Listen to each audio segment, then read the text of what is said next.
Sujet crucial en milieu rural, le médecin, le fameux médecin de campagne.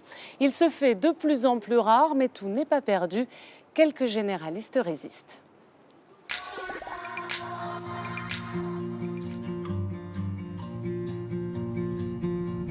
De la Marne aux Ardennes, 3 médecins généralistes ont accepté de partager avec nous leur quotidien.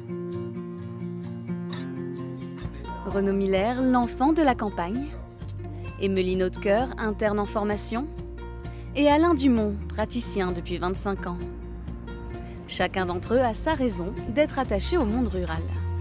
On est plus ce qu'on appellera un médecin de famille qui est très introduit dans la famille parce qu'il soigne tout le monde, qui se déplace à domicile, qui sait la façon dont vous vivez. Souvent, il y a les grands-parents, les petits-enfants. On arrive à faire le lien entre toutes les personnes qui composent une famille et c'est assez sympa. C'est la confiance que les gens vous font. On est vraiment le médecin du premier recours. Dès qu'il y a un problème, c'est nous qu'ils viennent consulter.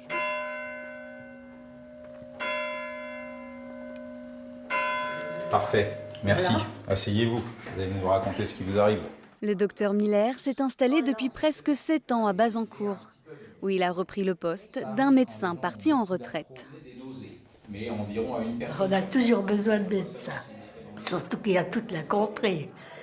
À Bourg-sur-Cèpe, il n'y a que Monsieur Neuf qui est très bien aussi, mais c'est pas suffisant. Ça c'est bon, respirez bien par la bouche. Dans la Marne, chaque année, on compte 50 départs pour une vingtaine d'installations. Originaire des Ardennes, fils de pharmacien, Renaud Miller se souvient de son propre médecin de famille qui battait la campagne. J'ai eu envie de faire médecine en voyant le docteur Capi du village. Je trouvais que sa pratique était passionnante. Et puis là, ça se confirme, on n'a pas les mêmes rapports avec les gens en campagne qu'en ville. Alors, on vérifie ça. Vous n'avez pas eu de douleur dans la poitrine? Non, pas du tout. Vous n'êtes pas essoufflé quand vous faites un effort? Non, pour l'instant, ça va. Vous jardinez toujours? Oh, les jardins, c'est un grand mot. Hein. Bon. Ce docteur connaît bien les petites habitudes et les tracas de ses patients. Au moindre souci, c'est d'abord vers lui qu'il se tourne. Chaque jour, il réalise près d'une quarantaine de consultations. En ville, le moindre traumatisme, suture et tout, on a tendance à aller plus aux urgences, alors qu'ici les gens viennent nous voir, donc on fait encore plein d'actes d'urgence, de la petite traumatologie, des sutures, donc c'est très varié, oui. Ça vous plaît? Oui, c'est pour ça qu'on le fait, oui. Une palette variée, de la gynécologie en passant par la traumatologie ou le simple rhume. D'accord, on se met comme ça, on l'emmène sur le côté, en abduction. Normalement, on peut aller là. Je peux pas plus. D'accord, si moi je vous y emmène, vous m'arrêtez si je veux. Non, d'accord. ça fait mal. Ok. Aux urgences, le temps d'attente est beaucoup plus long et j'avais pas tellement de moyens de me rendre sur place. Du coup, j'ai préféré venir dans le cabinet. C'est plus simple d'avoir... Oui, voilà, c'est plus simple d'avoir un médecin à proximité que d'aller à la grande ville la plus proche. L'hôpital de Reims se situe à une vingtaine de kilomètres. Ça va, Philippe? Renaud Miller a fait le choix du regroupement. Il travaille avec 2 autres confrères. Parfait. C'est José qui fait l'après-midi, comme d'habitude. Ouais. Moi, je vais aller faire mes visites. Tu passeras le téléphone, hein? Ouais, je passe le téléphone. Samedi matin, moi, je suis là. Toi aussi. Ouais. Cette organisation lui est indispensable. J'aurais pas pu assumer mes enfants comme je le fais maintenant si j'avais été seul. Sans Philippe et José, j'aurais pas pu assumer d'aller rechercher mes enfants le soir quand je les ai en garde alternée pour les 2 plus grands et de m'occuper du petit comme je le fais actuellement.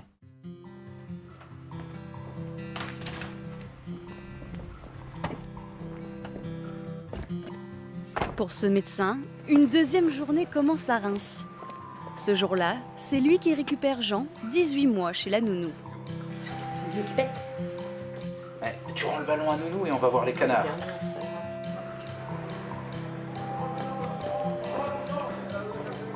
Ils sont là. Regarde là-bas les canards. Là, Jean. Regarde. Sa compagne étant infirmière au CHU, la gestion est d'autant plus difficile, les moments en famille d'autant plus précieux. Maintenant, on a des gardes qui sont régulés. Donc on est de garde en gros une fois par semaine, 20h minuit, et 3 à 4 week-ends dans l'année. Pour Emmeline Hautecoeur, interne en 9e année, c'est la dernière ligne droite. J'aurais terminé mon cursus dans 2 mois maintenant et après je pourrais effectuer des remplacements en cabinet de médecine générale. C'est une page qui se tourne en fait, de passer de l'environnement, on est encadré, après il faut se lancer, être tout seul en autonomie, quoi.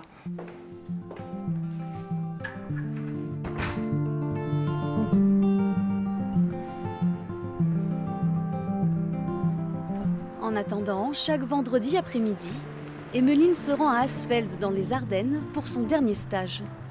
Dans cette maison de santé, elle consulte en parfaite autonomie.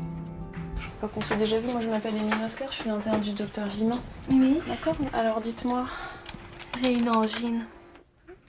Ouais, c'est un petit peu rouge, bon après les Mais amygdales... c'est vraiment la nuit. J'ai vraiment mal la nuit. Vous arrivez à manger?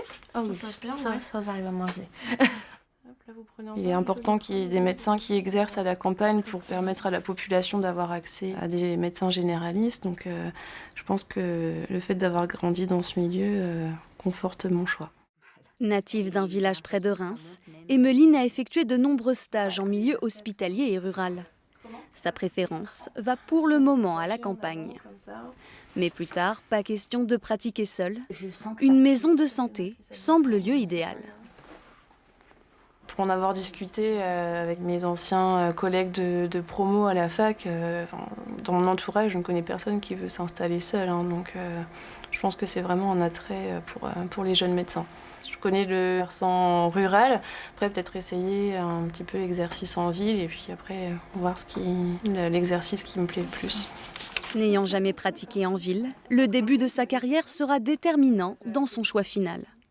Et les douleurs, vous douleurs, c'est tout là, là. Ouais. Et quand je suis au travail, c'est carrément derrière et ça me tire jusque derrière le genou. D'accord, ok. Est-ce que vous faites une activité physique particulière Non, par mon travail. Ouais, vous êtes debout toute la journée? Oui, je suis serveuse. Ouais.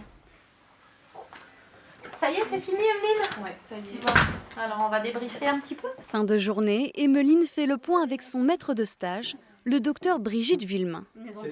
Alors moi j'ai revu la semaine dernière,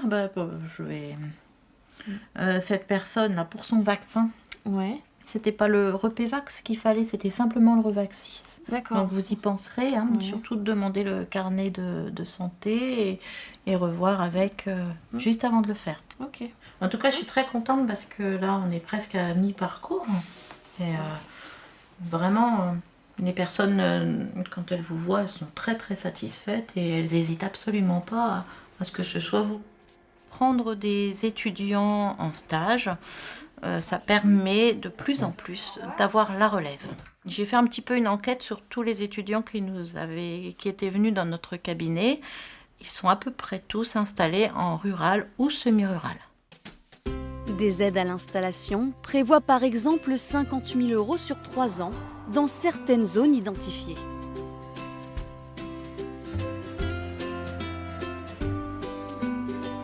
Alors Evelyne, comment s'est passée cette matinée? Ça s'est bien passé. Tu as fait la bandelette, donc on n'est pas dans l'urgence de toute façon.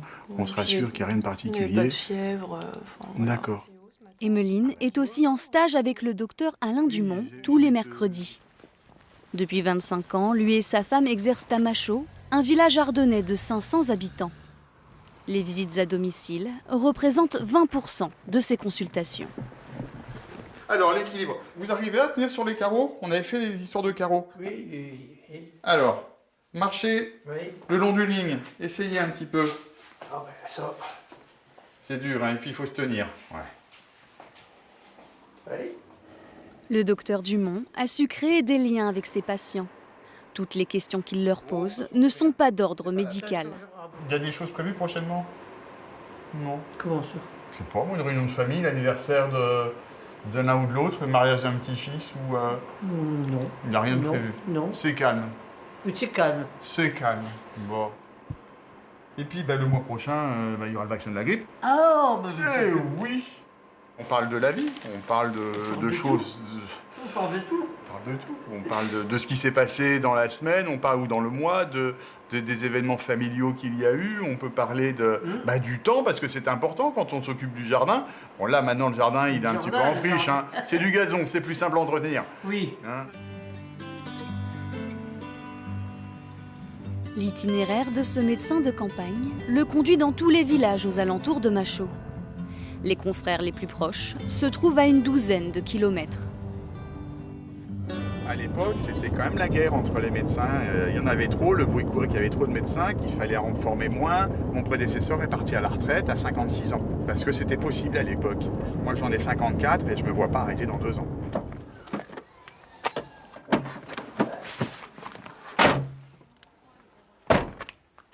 Oh, bonjour Alain. Bonjour Elodie. C'est Madame Purel? Non, j'allais à côté même. T'es là, tu vas la voir? Oui. Ben, je t'accompagne. Élodie Lamoureux est sa coordinatrice d'intervention en médecine. Elle est l'un des 4 agents de Champagne-Ardenne. Elle soutient le docteur Dumont dans des cas psychosociaux complexes, difficiles à gérer seul pour un médecin. Donc l'objectif de ma visite, c'était de refaire le point un petit peu sur la situation. Ensemble, ils règlent par exemple des questions d'assistante sociale et d'ergonomie au travail.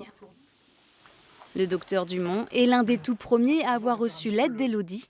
Il a adhéré à un nouveau dispositif, les PTA, plateforme territoriale d'appui. Il faut aussi aider les médecins dans leur fonctionnement de tous les jours. On parle toujours de la tracasserie administrative. Il y en a, c'est pas le pire. Le pire, c'est de vouloir contacter et de ne pas y arriver, de ne pas savoir où s'adresser. C'est compliqué d'avoir un rapport humain. Et là, on l'a, et c'est une bonne chose. Ce qu'on peut faire au courant de ces situations, puisque... Bonjour. Ah bah très bien. Sa femme, le docteur Anne-Sophie Dumont, a elle aussi adhéré au dispositif. Un moyen de vivre sereinement le reste de leur carrière. Pour l'instant, on n'est pas encore dans l'après, on est dans la suite. Parce qu'il y a, je pense, encore 10 ans à faire, à peu près. On n'a pas envie d'arrêter tout de suite. On n'a pas envie d'arrêter, on se plaît bien dans ce qu'on fait, quand même. Voilà, on a une patientèle et des gens qui sont vraiment très attachants, très fidèles. Et ça, c'est une qualité de travail qu'on apprécie. Des médecins passionnés qui ne souhaitent pas s'arrêter. J'ai 71 ans. Une chance, car le chiffre des praticiens baisse constamment. Entre 2007 et 2015, la Champagne-Ardenne a perdu 12% de ses généralistes libéraux.